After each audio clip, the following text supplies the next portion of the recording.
E. coli gastroenteritis. There are many strains of E. coli that exist, but there are only a few that actually cause disease. As far as reservoirs, it's humans and it's cattle. Transmission route, just like with everything I've talked about, it's ingesting something that's contaminated, whether that is food or water. And it can also be transmitted via the fecal oral route. If you are somebody that works with cattle and you don't wash your hands before you eat, there's a good chance that there's something on your hands that could be transferred over. Signs and symptoms. You have mild gastroenteritis, so mild diarrhea, stomach cramping, feeling nauseous. Fever. If it's really bad, you may have bloody diarrhea. A small percentage can progress to more severe hemolytic uremic syndrome that can cause kidney damage and actually kidney failure. But again, the number of those, really small. Causative agent. E. coli, subspecies or strains if you prefer that, are known as EHEC, which are enterohemorrhagic E. coli. Some of the famous ones are going to be E. coli O157H7, O104H4. Pathogenesis. The bacteria enter the body, they attach to the intestinal mucosa, and they release Shiga toxin or Shiga toxins. These actually interrupt protein synthesis within the host cells. That, in turn, will lead to both local and systemic effects. Treatment. Believe it or not, antibiotics are usually not prescribed, and one of the reasons why is because they can actually make it worse for the patient. Usually they will do supportive therapy, because in reality, that's not only the better option, but the only option. What can we do to prevent it? Well, what can we do to prevent it? Wash your raw vegetables really well, and if you have any type of beef, cook it really well. Ground beef is something that they take and they mush it up, meaning that they're mixing surface with underlayers and everything else. With ground beef, you always want to have it well done. You never ever want medium well, not with ground beef. With a steak, since there has been no mixing of what's on the surface with what's on the inside, you can do that as rare as you want. You can put it on the fire and eat it, because any E. coli that possibly contaminated that meat specifically would be on the surface and not in the middle. With ground beef, because they've taken the surface and mixed it up and ground it up into one big ball of stuff, you don't know where the E. coli is. So if you're getting a burger at a really fancy place and they say, how would you like that cooked? Always say, well done, always. Just because you don't know if E. coli has made it into the core of that beef patty. So you already know this, but E. coli is a bacillus. Enterohemorrhagic E. coli looks like this. Cattle and other ruminants are the main source of E. coli. It's transmitted through, again, consumption of contaminated food or dirty water, or even contact with the infected animal or person. So how does it spread? Fecal oral route is always a possibility with anything that's coming from an intestine, so fecal oral. If you want to avoid contamination, wipe down the work surfaces and clean your kitchen utensils. Keep your hands clean. If you're touching raw meat or raw vegetables, make sure you wash your hands in between. Avoid eating raw tomatoes and cucumbers and salads. Now remember, this is if you know that something, that it's a possibility. As I said before, you can use soap on the outside of a tomato. You can use soap on the outside of a cucumber, but it's something to kind of keep in mind. Make sure meat is well cooked. And not that we do this, but if you do, great. If you've got milk that is unpasteurized, make sure you boil it before you drink it. With interhemorrhagic E. coli, you can get, if the infection gets bad enough, acute renal failure and even have neurological problems like seizures and strokes. This is if it goes systemic and gets out of the intestine. But with the intestine itself, you'll see diarrhea. And again, if it gets fairly severe, you'll have bloody diarrhea. Campylobacter gastroenteritis. It is one of the most common bacterial causes of diarrhea in the United States. The reservoir is animals. Mostly we're talking about cattle or poultry. The transmission route, you are eating something that's contaminated, whether it's a drink or it's a food. Signs and symptoms. You will have very frequent watery stools, fever, vomiting, headaches, severe abdominal pain, and symptoms with Campylobacter gastroenteritis can actually last longer than the 2 weeks. Something to keep in mind. It's not necessarily something that's self-limiting. The causative agent is Campylobacter jejuni. It's a microaerophile that lives in the GI tract in the oral cavity. Microaerophile. It needs oxygen, but just a little bit. Pathogenesis. It'll travel down the GI tract, pretty much the last segment of the intestine, near the junction between the colon, and then it adheres there, so it sticks there. It'll burrow through the mucosa and it'll multiply there, and it releases enterotoxin, and that's what stimulates the symptoms. Treatment. If you have a really severe case, they'll give you antibiotics. If not, we're going to support you through it until you get over it. Prevention. No vaccination exists. Don't drink unpasteurized milk. Make sure you are taking rigorous sanitary measures and cook your food very thoroughly.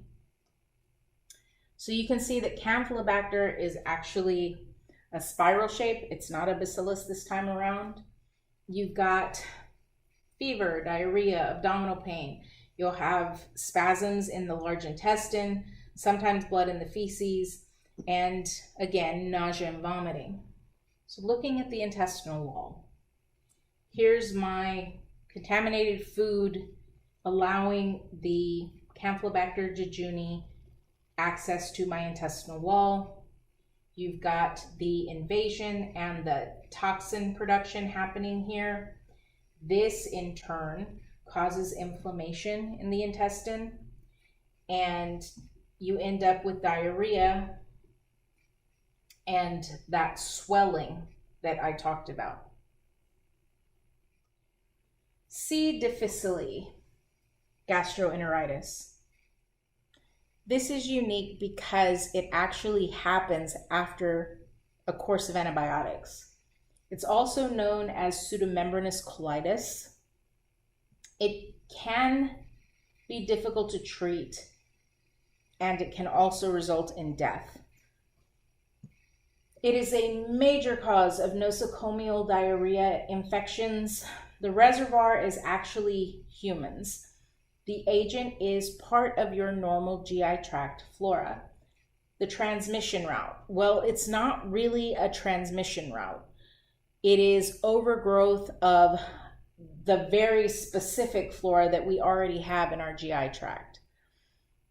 Signs and symptoms: diarrhea accompanied by abdominal cramps, fever, and leukocytosis.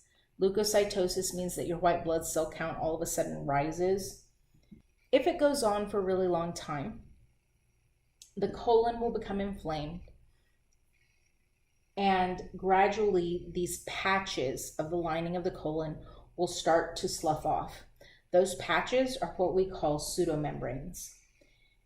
If you don't stop it, if it continues, the intestine will actually get perforated. You'll actually have a hole form in the intestine, and that can lead to death.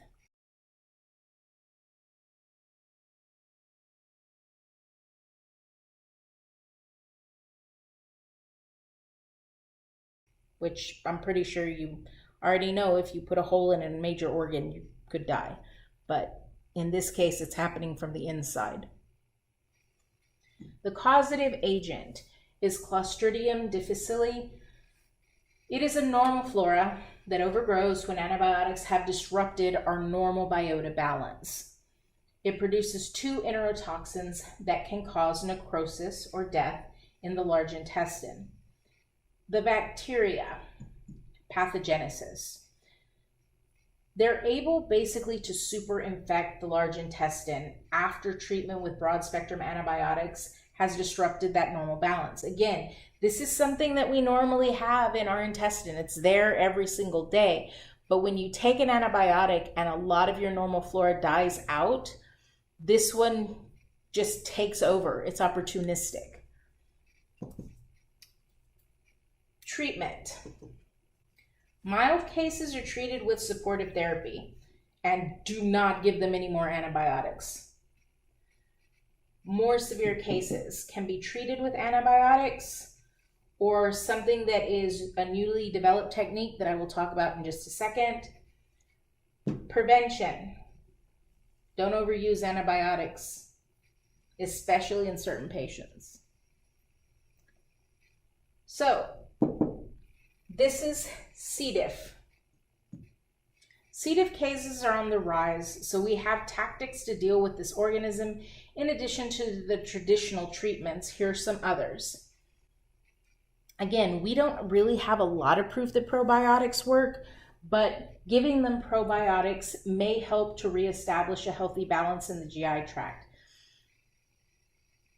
The success of this has been kind of mixed. It's not always completely successful, but some people this actually works fairly well. Surgery.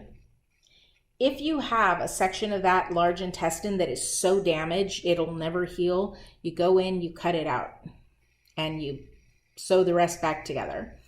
It's not the probably best thing, but it gets rid of the infected portion. Now, this is the one that's relatively new. Again, relatively, but it's a fecal transplant. And I know you're going, ugh, but it is used to restore the healthy bacteria. You've got donor stool that's added to the patient via a colonoscopy, or you can do it through a nasogastric tube. It has been used in a small number of patients. This technique has shown more promise than the probiotics, believe it or not. And it is a way to quickly get these things to our intestine without having to wait for probiotics to work. If you go the colonoscopy route, this is a very fast way of getting those natural flora back into the large intestine to control the C. diff infection. Looking at the intestine itself, this is a normal colon. This is a colon with the C. diff infection and our pseudomembranes. All of these chunks that you see here are pieces of that intestine that can slough off at any time. You can see here that we've got that huge amount of swelling where the actual tube itself doesn't exist. The hole in the middle of the tube doesn't exist. You can see the yellow patches here, and that swelling along with the patches that are sloughing off, that is very detrimental to the surface of the intestine. Cholera. Cholera is a disease that has been problematic throughout history, and there are multiple outbreaks that occur worldwide. The epidemics are greatly influenced by 2 things: warm weather and salt water or saline waters. These are perfect for the bacteria to survive in. It's like their perfect environment. Cases in the United States are relatively uncommon. But endemic areas where the bacteria is always present, in the top 10 lists of things that cause illness and death in these countries, cholera is in that top 10. Reservoir is going to be humans and water, and transmission route, ingestion of contaminated water. The signs and the symptoms. With people who have been infected, they have copious watery feces known as rice water stools. There's nothing necessarily even in them. Massive fluid loss. And when I say massive, I'm talking about a liter per hour of fluid being lost from the body. Muscle cramps, severe thirst, flaccid skin. Your skin actually gets flaccid because you've lost so much moisture. Sunken eyes. With the amount of diarrhea that is happening, potassium in the body is depleted. And untreated, if somebody goes untreated who has cholera, 55% of the cases are going to result in death. And believe it or not, death is actually not caused by cholera. It's caused by these symptoms that I'm talking about. That loss of 1 liter of fluid per hour will basically cause your blood pressure to just drop, and ultimately you go into shock and you die. The causative agent is Vibrio cholera. It belongs to the family Vibrionaceae. Vibrio cholera actually possesses unique antigens known as O and H. It is actually one of the ways that we describe the different strains. There are 2 major biotypes of cholera, the classic cholera and the L-tor. The pathogenesis. Bacteria enter the GI tract. They attach to the mucosal epithelium at the junction between the duodenum and the jejunum. So your small intestine has 3 sections to it: the duodenum, the jejunum, and the ileum. So these are the first 2 sections. It multiplies. It really isn't invasive. The symptoms are solely caused by the cholera toxin, and that is actually what is disrupting the normal intestinal cell activity. This also leads to the cells shedding large amounts of electrolytes, so your salts and water, things that normally they don't do. They absorb the water, they absorb the electrolytes. We need them. Treatment and prevention. Most cases are effectively treated with oral rehydration therapy alone, or ORT. Electrolytes and sugar are dissolved in water, and it can work within 4 hours. Mortality associated with untreated cases due to the advent of the oral rehydration therapy is almost 0. Antibiotics can also be used in conjunction with the oral rehydration therapy. Prevention. We do have some semi-effective vaccines available, but more importantly, you need proper sewage treatment and water purification and filtration. That's kind of the key. Remember that these people are losing up to 1 liter of fluid an hour. You have to replace that. That is like number 1 top priority. Being able to do this is hugely important.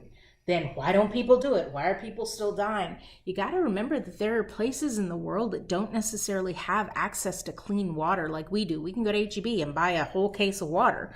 We can buy gallons of water at H-E-B. While you may not like it, you can run it from the tap in your hometown and it's been treated so you can drink it. In a lot of these places where this is endemic, they get water out of the river or the stream or whatever's nearby, the creek. If it's already contaminated, you could just make things worse. Another issue is a lot of people don't go to the doctor. Some can't. They can't get to a doctor. So they don't necessarily know that they need to do the oral rehydration therapy if no one's ever taught them. You can see cholera there. You'll lose skin elasticity, again with the low blood pressure because of loss of fluid. Diarrhea, rapid weight loss, increased thirst, vomiting. When there were cholera outbreaks, a lot of times they would keep the patients bottomless, basically. They didn't have underwear on, they didn't have pants on, and they would cut a hole in the bed and just put a pan under the bed because they were going so often. There was no point in them getting out of bed to go. And it was a horrible situation to be in, but it was also one of the best ways to kind of control where they were going and what they were touching. It also kept them stationary so you could keep giving them fluids. Cholera, how does it affect the body? You've got this acute intestinal infection. It causes severe diarrhea and dehydration. If not treated promptly, you're going to get death just because of the fluid loss causing shock and eventual death. How does it spread? Contaminated food or water with the cholera bacteria. In epidemic, the feces of the diseased person is going to be a source of contamination. Treatment, you're going to give them salt solution, intravenous fluids if you have them, and antibiotics. In unprepared communities, remember I said some places just don't have the equipment or the things that they need. Death rates can be as high as 50%. In the large intestine, the bacteria multiply. The toxin from the bacteria penetrates the cells of the intestinal wall. The toxins are actually preventing the intestine from absorbing water from the digested food. Diarrhea and dehydration are the result. One of the reasons feces gets made in your body is because I'm pulling all of the water out. I pull the water and the salts into the body. If I'm the intestine, that's one of my primary jobs. So when you aren't doing that, the amount of water and salt that we're used to getting from whatever it is that we're ingesting isn't coming. And the amount that's getting released is massive. That just in itself can be deadly.